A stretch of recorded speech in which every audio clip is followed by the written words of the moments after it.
Hello guys, this is InfoRx. We are the tech experts. If you need tech-related information, subscribe our channel and click the bell button. Follow our social media pages. Okay, let's go to the topic.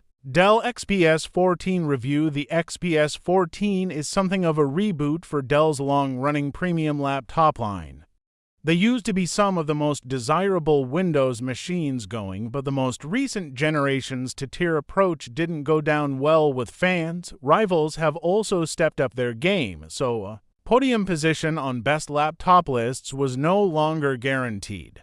Dell's response: take the outgoing XPS 13 Plus distinctive styling, add the sort of hardware usually found in larger 15 inches machines, and squeeze it all beneath a gorgeous 14 inches OLED display. A dedicated NVIDIA graphics card helps set it. Apart from the influx of Snapdragon X Elite-powered laptops too, this combo is admittedly a costly one. While prices start at £1,400, you'll need to part with $2,500 for the model tested here. That's prime MacBook Pro territory. Time to find out if Dell is back to its winning ways. Design and build. Family values at 18mm thick and weighing 1.72 kilograms, the XPS 14 is hardly a heavyweight, but it's not a fully fledged ultra-portable either. There are plenty of rivals that'll be better for lightening your load when traveling. That said, none of them have dedicated graphics cards. You're getting an NVIDIA RTX 4050 here, which will be good for 1080p gaming as well as creative tasks. An aluminum and glass build also gives it a high-end feel that lighter rivals can't match from the outside. It looks as minimal as ever, with a simple Dell logo on the lid and a small scattering of ports at the sides. You get 3 USB-C Thunderbolt for connections, 2 on the left, 1 on the right, along with a 3.5mm headphone port and a microSD card slot. I rarely find use for these, seeing how my digital camera uses a full-size SD card. Dell at least includes a dongle in the box for adding HDMI and USB when needed. Open it up, though, and it's clear Dell has taken the whole minimalist design thing a lot further. Just like the old XPS 13 Plus. There's no visible touch pad, the QWERTY keys are entirely flat and have no space between them. And the function keys have been ditched in favor of a touch-sensitive bar. The biggest difference is that Dell has added a pair of up-firing speakers, which flank the keyboard tray and promise much clearer sound than the XPS 13 Plus down-firing pair. Just like last year, the power button also acts as a Windows Hello certified fingerprint sensor. It's quick, accurate, and a better choice than the 1080p webcam for skipping the lock screen if, like me, your desk is next to a window. Facial recognition couldn't always pick me up against bright backlighting. Image quality is a big step up from the 720p cam found in the XPS 13 Plus, at least. Keyboard and touch pad. Invisible touch. Don't worry, Dell hasn't forgotten to add a touch pad.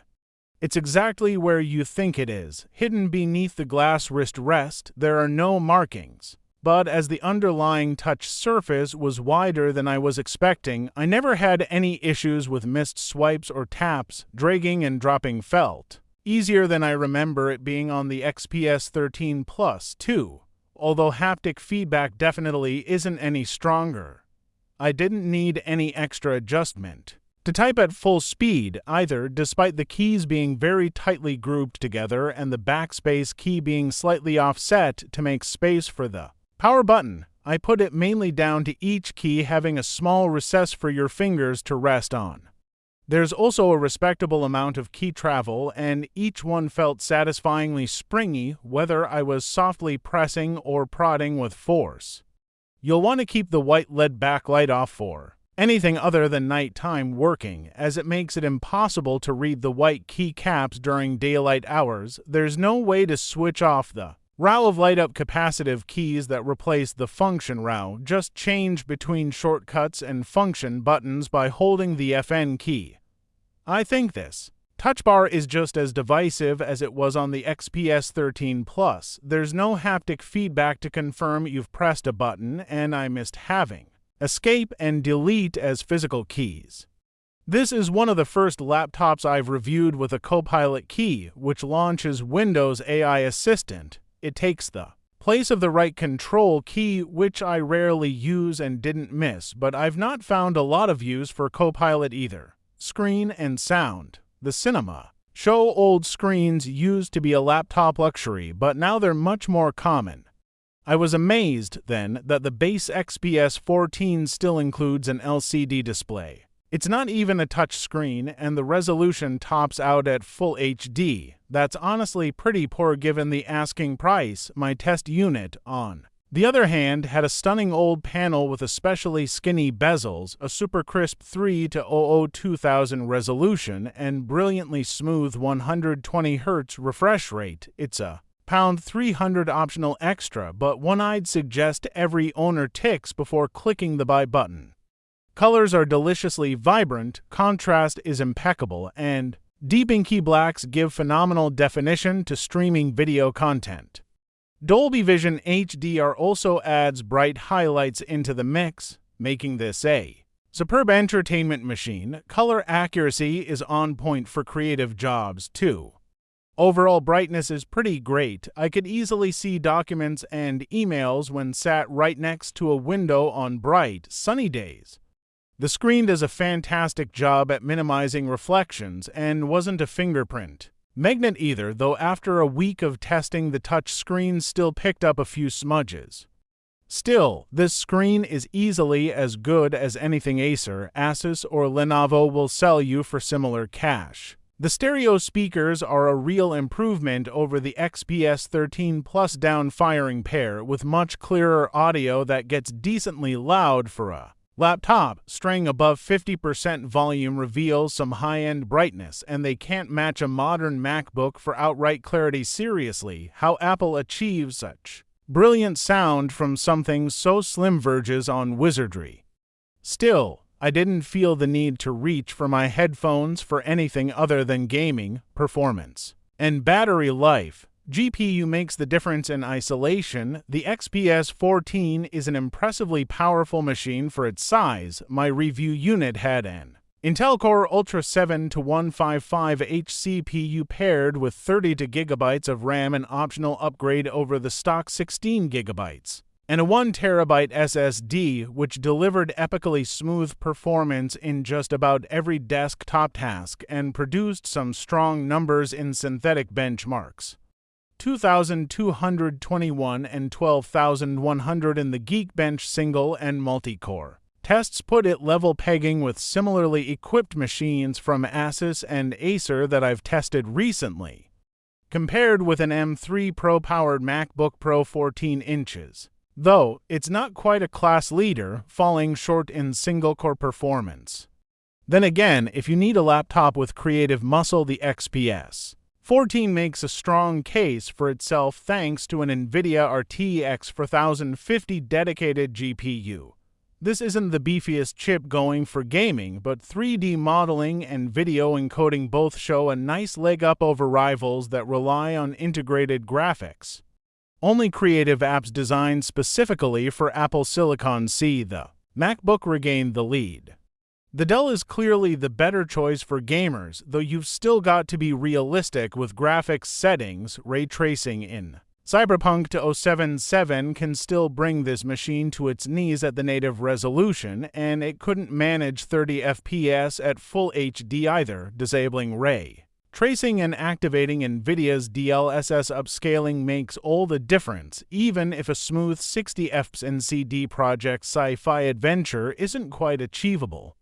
Less demanding titles fare much better, with a sports mainstays like League of Legends and Rocket League able to make full use of the 120Hz display. Battery life is respectable given the sort of hardware Dell has packed inside the XPS 14, but Apple remains the best pick for anyone wanting true all-day working away from the mains. I saw between 7 and 8 hours of desktop use, split between web browsing, document editing, YouTube, video streaming, and image editing. That's some 10 hours short of the best MacBooks, even if it's on par with rival Intel-powered machines. New Snapdragon X Elite laptops promise considerably longer lifespans that are more on par with Apple, though I've yet to test one. The XPS used to be the only MacBook alternative in town. That's no longer the case, with rivals having caught up with metal-milled ultra-portables of their own that don't skimp on performance. But if you're captivated by the XPS 14's distinctive looks and don't mind paying a premium for them, this is still a very capable laptop. It's plenty powerful, has an absolutely gorgeous display, and improves on several areas that made the outgoing XPS 13 Plus a little hard to love. A dedicated graphics card also sets this laptop apart from many thin and light rivals, including the MacBook Pro. If gaming and creative apps in a portable package are a top priority, it's well worth your attention. You give up battery life in exchange, though.